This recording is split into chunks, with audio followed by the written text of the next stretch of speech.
So let's talk about the new Tyranids that are slithering their way into Warhammer 40k very soon.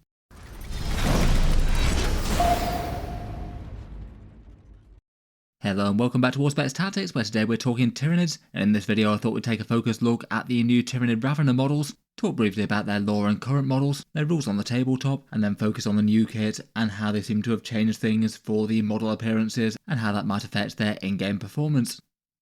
The Raveners were announced at the Adepticon previews and feature as part of that new kill team Typhon, which has the Admech battle clades with basically 10 Admech models there versus 5 Tyranid Raveners plus some Hormagaunts and the Tyranid terrain. I'll talk a bit more about the box set later, though I must admit I was interested by the idea that it's set around Hive Fleet Typhon. Generally for mainline Tyranid releases they've been very focused on Hive Fleet Leviathan recently, and even beyond that maybe focusing more on the slightly past invasions of Kraken and Behemoth. It's definitely interesting to see a different Hive Fleet right at the fore. Hive Fleet Typhon seems to operate in a very different way to most fleets, maybe going with an approach of fighting as unfair as possible to conserve biomass and the Hive Fleet's might, generally preferring to feed on worlds that have already been weakened in some way, planets laid waste by war, famine or disease, and then the Hive Fleet descends upon the weakened world, which without heavy support from beyond is very unlikely to be able to resist a full-on Tyranid invasion. To further this goal of feeding upon weakened worlds, they often use heavy use of gene stealers to undermine a planet's defences further. And they're also one of the only Tyranid hive fleets that have been seen to attack and consume other Tyranid hive fleets, rendering down other Tyranid organisms to make its own constructs, and no doubt gain a whole load of valuable genetic information in the process, and they have been active in the Charnoth expanse during the 4th Tyrannic War, which just so coincidentally seems to be the place where they're setting the recent narrative around Kill Team. Looks like this all rather insidious hive fleet has a whole bunch of tunneling organisms undermining Volcus and the Great Gun. Their colour scheme's an interesting one as well, maybe a bit more complex and blended compared with a few of the other Tyranid ones where it's basically a flesh colour and a carapace colour. I've seen some people really like it, though others not be such fans in reactions to the new Raveners. Speaking of Raveners though, they're very much the kit that's been recently redone, a variant bioform of the Tyranid warrior aimed for rapid assault against the foe. They slither across the battlefield on a long snake-like tail, have 6 limbs, which 2 of them are large scythe-like talons that can tunnel, and the other ones might have lesser scything talons or potentially be armed with other ranged weapons and specializations. As tunneling organisms, they can burst from underground unexpectedly to ambush foes, making many fortifications and barricades redundant, and it's totally notable in Space Marine 2, where you encounter them pretty early on in the game. Their current miniatures are these ones, at least fairly straightforward ones dating back from 2010. So 15 years old at the time where they're being replaced, I guess, and with the amount of kits that have been resculpted with the 10th edition updates, they are one of the older ones as they go. The same age as some things like the Turvagon. I believe the Carnifexes are a bit older than they are, so they weren't the oldest Tyranid kit out there. I feel like appearance-wise they've held up well enough, though maybe don't feel quite as sharp as the recent Tyranid range until their update.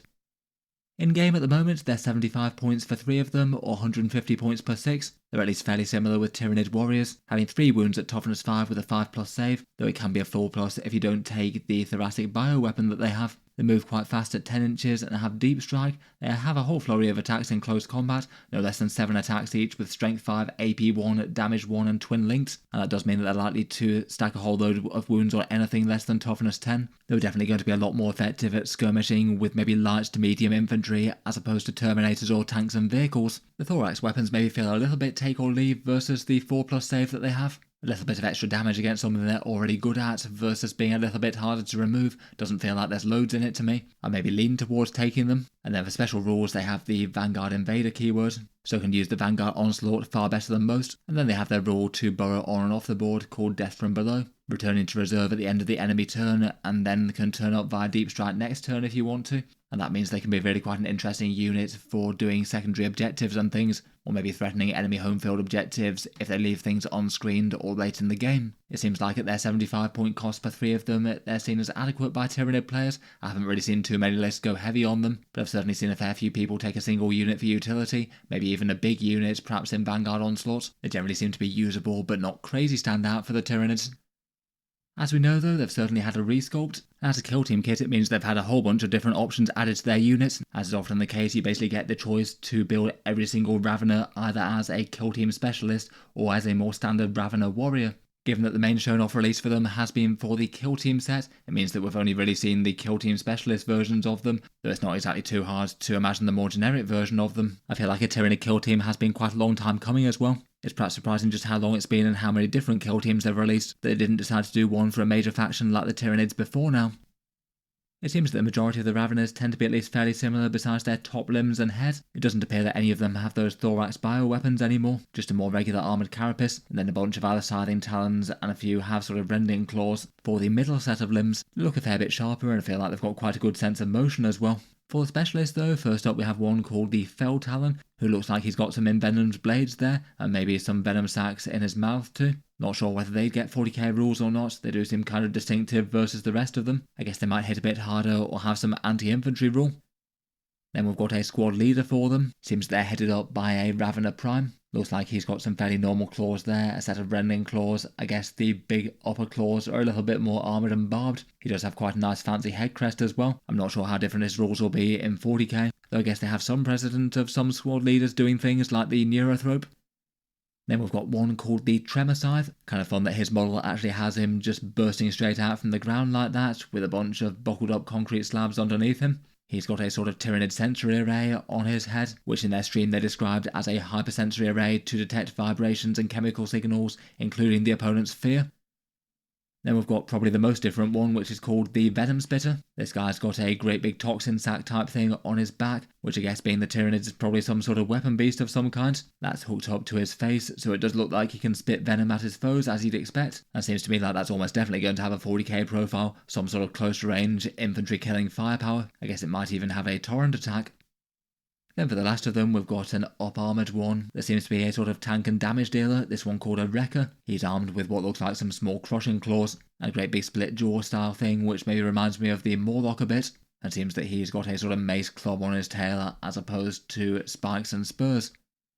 Overall, definitely a lot of fun interest between those added to the models. I guess if it's 10th edition and all the war gear winds up being free, I guess it still makes sense to use as many specialists as you have 40k rules for, which I guess would mean the Venom Spitter one will be an auto-include, plus any others that happen to actually get rules on the datasheet as opposed to just various variants of Ravener claws. Price-wise, I feel like they could be a little bit expensive. I feel like at minimum they're going to be £42.50 or $65. That'd be the same price as say the Tank Busters and Ratlings that recently came out, though to be honest I'd probably expect this or more given that they're kind of biggish miniatures, and compared with some other factions elites you might see 3 of these guys sold for around about £40 or so. So as a result I feel like it's probably going to be between this and around $5 to $10 more. Miniature-wise, people generally seemed to approve of the new sculpts. I feel like maybe given all the different specialist things, they maybe look a little bit busy and not quite so cohesive, though it does mean that the individual ones have interest, and you could certainly assemble them as the more uniform variant if you wanted. It does seem that they were one of the more popular reveals of the Adepticon set, being rated at 4 out of 5 when I asked you guys to rank the appearance of the Adepticon miniatures, and generally it feels that Games Workshop have hit the mark with them as opposed to missed it. It's not always a completely direct relation between looks and sales though. It does seem that out of all the Adepticon reveals for Warhammer 40k, the Raveners were the single most popular, and by a very long way as well. I guess that does kind of stand to reason though. Tyranids just have a vastly bigger player base than the rest of the factions that had content shown for them. They're about twice all collected as more than any of these factions given the massive upsurge in popularity they had with the Leviathan box. So probably not too surprising that Tyranids models that are generally considered to be nice enough are going to be really quite popular with people. Aside from model opportunities, it's also interesting to think about the 40k rules for them. These guys will absolutely certainly get a downloadable, updated Warhammer 40k datasheet. The vast majority of the other kill teams have got that, including things where they maybe could have got away without bothering, like the Night Lords one for example. I feel like if they'd been a bit lazy, they could have said, just run those as regular legionaries as near as you can proxy them, but instead they decided to give them some specific rules for the Nemesis Claw. The Raveners just seem really obvious that they will get a 40k datasheet, as apart from any specialist gear or things that might or might not get rules representation. The obvious thing is that there's just 5 of them in the box set rather than 3, and that's going to mean that the minimum squad size goes up if nothing else. So when the box set comes out, they'll certainly get a rules download. The Warhammer 40k social media team commented on it as well, and basically decided not to confirm or deny it as they often don't, but basically said that they'd announce things on Warhammer community if they got new rules, which if they go by the rest of the kill teams then they will.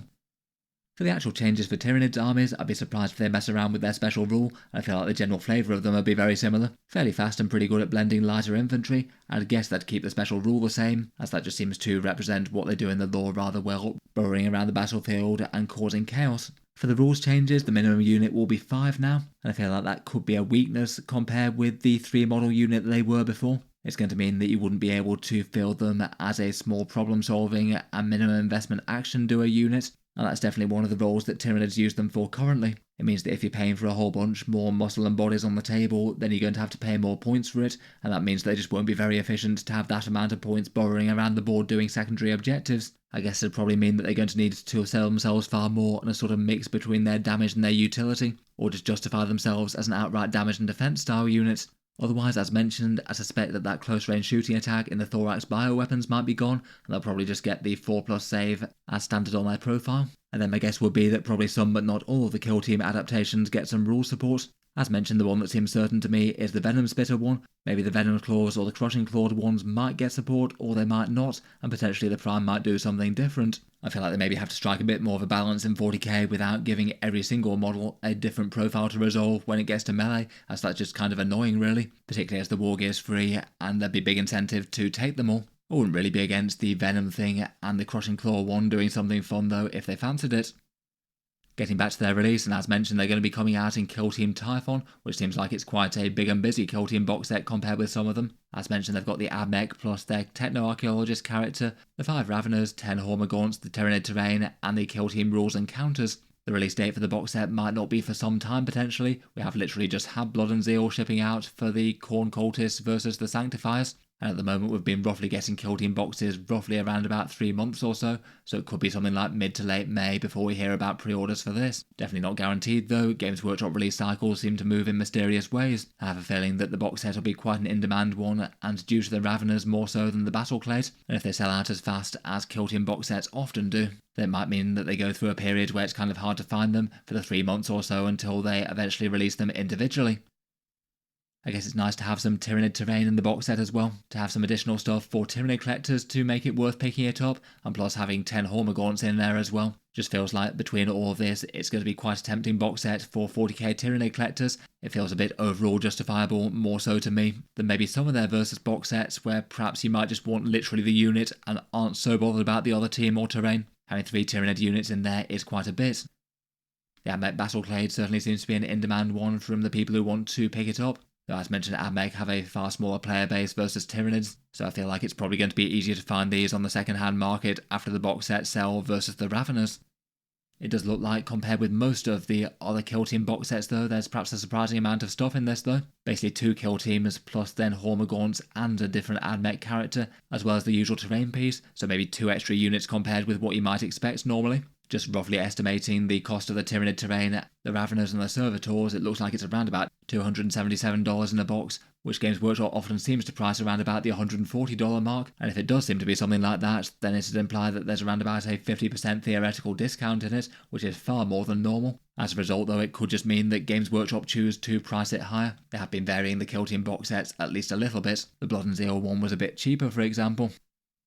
In any case, looking forward to hearing your thoughts as to the Tyranid Raveners down in the comments below. Would you be tempted to pick them up? What do you make of their new models and their Typhon paint scheme? And do you reckon that it'll change their rules for the better or worse in Warhammer 40k? Look forward to hearing your thoughts down in the comments. And as ever, if you were looking to pick up the box set or any Warhammer 40k goodies in the past or future, feel free to check out the channel's affiliate discount retailers, links down in the video description. These are stores around the world that offer some discount versus Games Workshop prices. Element Games in the UK for 15% off, Gap Games in Australia for 21% off, Fenris Workshop in Canada for 10%, Wargame Portal in the USA for 15%, and Tash and Geldeep in the EU for 16%. They're all linked in the video description, and if you buy anything from any of those, after clicking the link in the video description, a little bit goes to help support Auspex Tactics without costing any more. A big thank you to everyone out there using those.